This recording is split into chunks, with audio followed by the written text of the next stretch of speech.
Hi students, welcome to Design of RCC Structures class. இன்னைக்கான கிளாஸ்ல Design of RCC Structures கான syllabus and introduction பார்த்துக்கலாம். Previous schemeல அதாவது N schemeல Structural Engineering நேம்ல இருந்த சப்ஜெக்ட் தான் இப்போ Design of RCC Structures அந்த நேம்ல இருக்குது. syllabusல மட்டும் some changes இருக்கு. First unitல பாத்தீங்கன்னா Introduction to Reinforced Cement Concrete Structures. அதுல Chapter 1 Introduction of Limit State Method of Design in Concrete. இந்த சாப்டர்ல moment of resistance problems for singly reinforced and doubly reinforced பீம்ஸ்க்கானது படிச்சுக்கலாம். And chapter 1.2 design of rectangular beams for flexure. Design of beams அதாவது simply supported beam, cantilever beam, singly reinforced beam and doubly reinforced beam. இந்த பீம்ஸ்க்கான design எல்லாமே இந்த second சாப்டர்ல பார்த்துக்கலாம். Then unit 2 design of rectangular beams for shear. Second யூனிட்ல chapter 2.1ல design of beams for shear, that is shear reinforcement, அதாவது ஸ்டிரப்ஸ்க்கான டிசைன்ஸ் படிச்சுக்கலாம். தென் சாப்டர் 2.2ல பிளானிங் ஆஃப் ஸ்டேர்கேஸ். ஸ்டேர்கேஸ்க்கான டிசைன் ப்ராப்ளம் கிடையாது, ஒன்லி பிளானிங் தான். Then third unit design of T beams and continuous beam. அதில் சாப்டர் 3.1ல design of T beams for flexure, இல்லை டி பீம்ஸ்க்கான டிசைன் மட்டும்தான். தென் சாப்டர் 3.2ல design of continuous beam for flexure. Then unit 4ல design of slabs. 4.1ல design of one way slabs and 4.2ல design of two way slabs. Then unit 5 design of RCC columns and column footing. Chapter 5.1ல design of RCC columns and chapter 5.2ல design of column footing. syllabus வந்து ரொம்ப சிம்பிளா தான் இருக்குது. இப்போ first யூனிட்டுக்கான introduction பார்த்துக்கலாம். Unit 1 introduction to RCC structures. some definitions பார்த்துக்கலாம். RCC means reinforced cement concrete, that is plain cement concrete is reinforced with steel rods.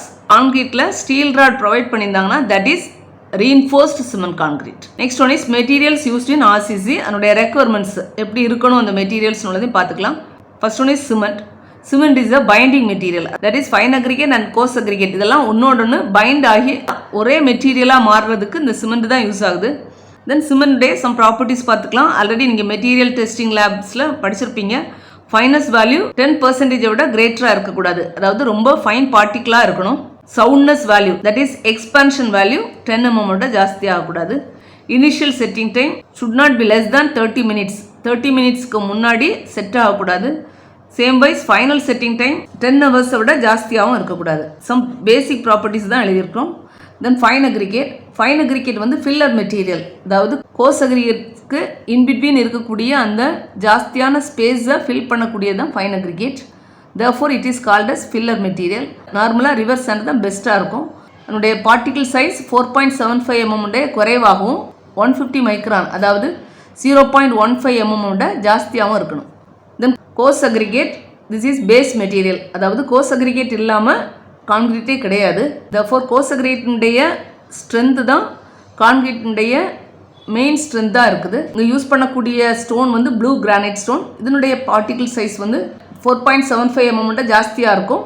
Then 40 mm லெஸ்ஸாக இருக்கும். என்னுடைய ப்ராப்பர்ட்டிஸ் பார்த்தீங்கன்னா அக்ரிகேட் க்ரஷிங் வேல்யூ 45% விட ஜாஸ்தியாக இருக்கக்கூடாது. அண்ட் ஆல்சோ அப்ரேஷன் வேல்யூ 50% விட ஜாஸ்தியாக இருக்கக்கூடாது. இதுவும் நீங்கள் எம்டி லேபில் இந்த வேல்யூஸ் எல்லாமே படிச்சிருப்பீங்க.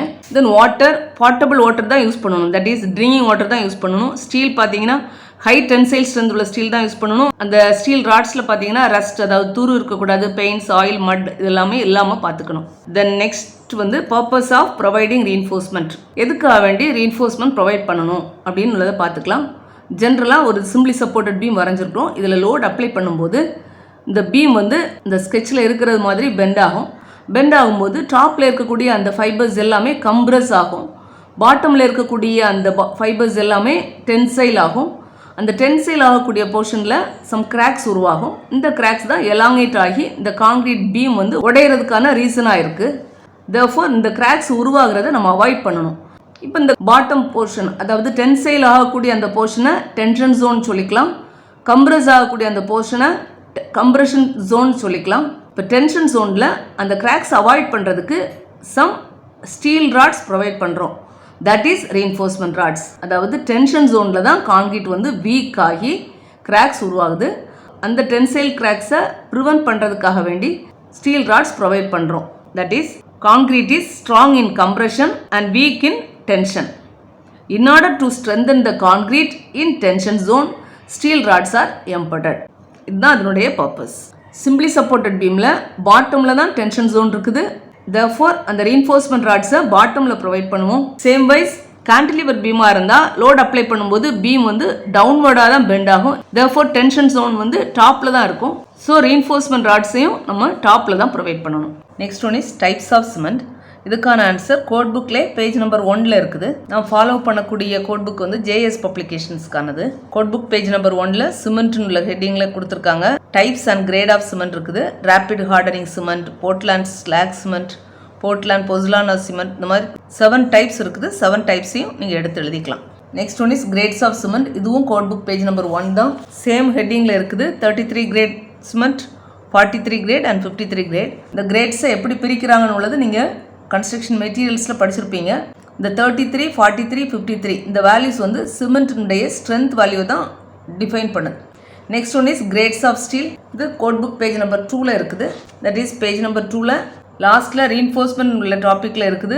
Mild steel rods and high strength deformed bars. Mild steel ராடினுடைய ஸ்ட்ரென்த் 250 Nm². therefore அதை Fe 250ன்னு டினோட் பண்ணிக்கலாம். ஹை ஈல்டு ஸ்ட்ரென்த் டிஃபார்ம்டு பார்ஸில் 2 கேட்டகரி இருக்குது. that is 415 Nm² and 500 Nm² strength உள்ளது. therefore Fe 415 and Fe 500. next one is grades of concrete. இது code book page number 3ல் இருக்குது. கோட் புக் பேஜ் நம்பர் 3ல் concrete grades கொடுத்துருக்காங்க. இந்த டேபிளில் கிரேட்ஸ் டெசிக்னேஷன் கொடுத்துருக்கு. M10, M15, M20 இந்த மாதிரி அது இன்க்ரீஸ் ஆகிட்டு இருக்குது. இதுதான் கிரேட்ஸ் ஆஃப் கான்கிரீட். இந்த நம்பர்ஸ் வந்து அதனுடைய ஸ்ட்ரென்த்தை தான் டினோட் பண்ணுது. அதாவது characteristic compressive strength of 150 mm³ at 28 days. that is concrete cube. அதனுடைய சைஸ் வந்து 150 mm into 150 mm into 150 mm. அந்த கியூபை கேஸ்ட் பண்ணி 28 days க்யூரிங் டேங்கில் வச்சுருப்பாங்க. தென் அந்த கியூப்ஸை எடுத்து கம்ப்ரெஷன் டெஸ்டிங் மிஷினில் டெஸ்ட் பண்ணும்போது இந்த ஸ்ட்ரென்த் கிடைக்கும். That is characteristic compressive strength. Next பேஜில் அதனுடைய டீட்டெயில் கொடுத்துருக்காங்க டெசிக்னேஷனில். தட் இஸ் M20, M15 அதில் M லெட்டர் வந்து மிக்ஸ்னு உள்ள வேர்டை டினோட் பண்ணுது. அண்ட் அதில் இருக்கக்கூடிய நம்பர்ஸ் வந்து ஸ்ட்ரென்த்தை டினோட் பண்ணுதுன்னு கொடுத்துருக்காங்க. அதை எடுத்து எழுதியிருக்கிறோம், ரெஃபர் பண்ணிக்கோங்க. இதுவரை நாம் ஜென்ரலாக கான்கிரீட்னுடைய இன்ட்ரொடக்ஷன்ஸ் பார்த்துருக்கோம். Next heading limit state method. அதுக்கான சம் இன்ட்ரொடக்ஷன்ஸ் பார்த்துக்கலாம். First one is concept. Limit state மெத்தடுக்கான கான்செப்ட் வந்து கோட் புக் பேஜ் நம்பர் 50ல் டெஃபினிஷனாக இருக்குது. கோட் புக் பேஜ் நம்பர் 50ல் structural design limit state method கொடுத்துருக்காங்க. அது ஜென்ரல் கொடுத்துருக்கக்கூடிய ஃபர்ஸ்ட் 3 லைன்ஸ் தான் அதில் கான்செப்ட் இருக்குது. That is the structure shall be designed to withstand safely all loads liable to act on it throughout its life. It shall also satisfy the serviceability requirements such as limitations on deflection and cracking. Generally structure வந்து சேஃபாக இருக்கணும். இதுதான் அதனுடைய concept. Next one is different limit states. இதுக்கான answer இந்த condense பேஜில் இருக்குது. Structural design limit state method அந்த ஹெட்டிங்க்கு கீழே limit state of collapse flexure, then limit state of collapse compression, limit state of collapse shear, limit state of collapse torsion, limit state of serviceability deflection, limit state of serviceability deflection. அதாவது limit state of collapse கீழே flexure, compression, shear and torsion இருக்குது. and limit state of serviceability கீழே deflection and cracking இருக்குது. therefore இதுதான் different limit states. கேட்டாங்கன்னா அந்த bold lettersல இருக்கக்கூடிய அந்த terms மட்டும் எடுத்து எழுதினா போதும். Next one is characteristic strength of materials. இதுக்கான ஆன்சரும் கோட் புக் பேஜ் நம்பர் 50ல் இருக்குது. தியரி கொஸ்டினில் கேட்டாங்கன்னா கோட் புக் பேஜ் நம்பர் 50ல் லாஸ்ட் பேராகிராஃபை நீங்கள் எழுதினா போதும். நியூமரிக்கல் வேல்யூவில் பார்க்கும்போது கான்கிரீட்டினுடைய கேரக்டரிஸ்டிக் ஸ்ட்ரென்த்தை வந்து FCKன்னு டினோட் பண்ணுவோம். M15 கான்கிரீட்டாக இருக்கும்போது FCK வேல்யூ 15 Nm². M20 இருந்தால் FCK = 20 Nm². இந்த மாதிரி நீங்கள் எந்த ஒரு கிரேட் ஆஃப் கான்கிரீட்டுக்கும் அதனுடைய கேரக்டரிஸ்டிக் ஸ்ட்ரென்த்தை எடுத்து எழுதிக்கலாம். சேம் வைஸ் ஸ்டீலுடைய ஈல்டு ஸ்ட்ரென்த் FOன்னு டினோட் பண்ணுவோம். Mild steel rods that is plain rods அதனுடைய கிரேட் வந்து Fe 250. இப்போ அதனுடைய ஈல்டு ஸ்ட்ரென்த் வந்து FO = 250 Nm². Same wise deformed bars அதாவது முறுக்கு கம்பிகள் அதில் வந்து 2 கேட்டகரி இருக்குது. Fe 415 அதனுடைய yield strength FO = 415 Nm². Then Fe 500 அதனுடைய yield strength FO = 500 Nm². Characteristic loads அதை வந்து உங்களுடைய கோட் புக்கில் F தான் கொடுத்துருக்காங்க. கோட் புக் பேஜ் நம்பர் 51ல் இருக்குது. தியரியில் கேரக்டரிஸ்டிக் லோட்ஸ் கேட்டாங்கன்னா கோட் புக் பேஜ் நம்பர் 51 பார்த்து இந்த பேராகிராஃபை எழுதிக்கலாம். Characteristic load is defined as F. Next one is partial safety factors. That is limit state மெத்தடில் நம்மளுடைய டிசைன் வந்து ரொம்ப சேஃபாக இருக்கிறதுக்காக வேண்டி லோட்ஸ்க்கும் partial safety factor Γ F apply பண்ணுவாங்க. சேம் வைஸ் மெட்டீரியல்ஸுக்கும் partially safety factor gamma M apply பண்ணுவாங்க. லிமிட் ஸ்டேட் மெத்தடில் இருக்கக்கூடிய ஸ்பெஷாலிட்டியே லோட்ஸுக்கும் பார்ஷியல் சேஃப்டி ஃபேக்டர் அப்ளை பண்ணுவாங்க அண்ட் மெட்டீரியல்ஸுடைய ஸ்ட்ரென்த்துக்கும் பார்ஷியல் சேஃப்டி ஃபேக்டர் அப்ளை பண்ணுவாங்க. இதுக்கு முன்னாடி அதாவது working stress method and ultimate load method இருக்குது. லிமிட் ஸ்டேட் மெத்தடுக்கு ப்ரீவியஸ் மெத்தட் வந்து working stress method.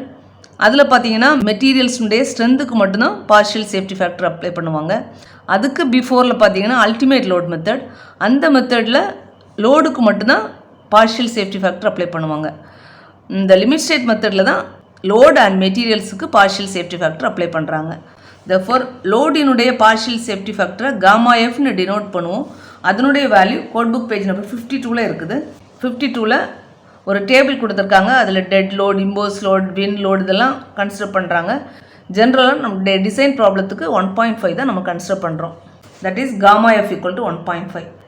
And same wise மெட்டீரியல்ஸுடைய பார்ஷியல் சேஃப்டி ஃபேக்டரை காமா எம்னு டினோட் பண்ணுறோம். அதனுடைய values code book page number 51 இருக்குது. Gamma M should be taken as 1.5 for concrete and 1.15 for steel. அதை தான் எடுத்து எழுதியிருக்கிறோம். Next one is design strength of material. மெட்டீரியல்ஸுடைய ஸ்ட்ரென்த்தை ஜென்ரலாக எஃப்னு டினோட் பண்ணியிருக்கிறோம். அது கான்க்ரீட்டுக்கு எஃப்சிகே அண்ட் ஸ்டீலுக்கு எஃப்ஐ. இப்போ அந்த materials design strength of material FD தான். therefore டிசைன் ஸ்ட்ரென்த்துக்கு காமா எம் சொல்லக்கூடிய பார்ஷியல் சேஃப்டி ஃபேக்டர் அப்ளை பண்ணும்போது டிவைட் பை காமா எம் தான் போடுவோம்.